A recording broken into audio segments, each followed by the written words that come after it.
and I got my first job in an ethnic television station in Australia called SBS. I ended up. It was an important TV. It was a small one, all ethnic people on it. But when Stevie Wonder came to the Australia, he insisted on having a black journalist interview him. I was the only one, so I did it. Oh my God. Archbishop Desmond Tutu came. I was a junior journalist, I went with a senior journalist. So I got talking to him. When Nelson Mandela was released from prison, the first overseas country he came to was Australia, because Australia was supporting him greatly. And at that time, Britain wouldn't let him in, remember? When he first got out of jail, he was seen as almost like a terrorist. So he went to Australia and he asked me to work with him. So I had a brand new baby at that stage who he loved, because he hadn't seen children for like 28 years behind bars. So I got to work with Nelson Mandela.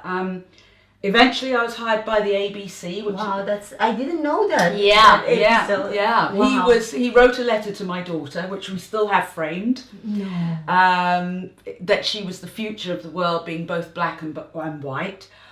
Working with him was awesome. But you have to remember, in those days he was frowned upon. So, but he was so supportive of me, because he could see I was. So he was really that amazing character, that he was bigger than life and inspiring. He was centered. He had this power. I've met very few people in my life who don't shout. Very tall, don't shout, very calm. And he was surrounded by Australian security and politicians would say, this, do this. And he just was like a rock. And when he spoke to you, it was like you were the only person in the room. And I remember these politicians trying to pull him away from talking to me.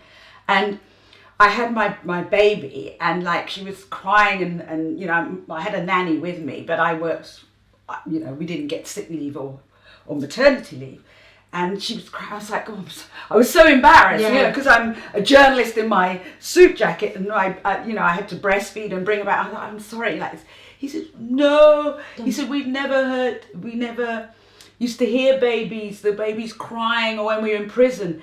And he held her, and he said, he was singing to her, and I remember I was embarrassed, because my colleagues and these politicians were looking at me like, seriously, you call yourself a journalist and you've brought this baby here?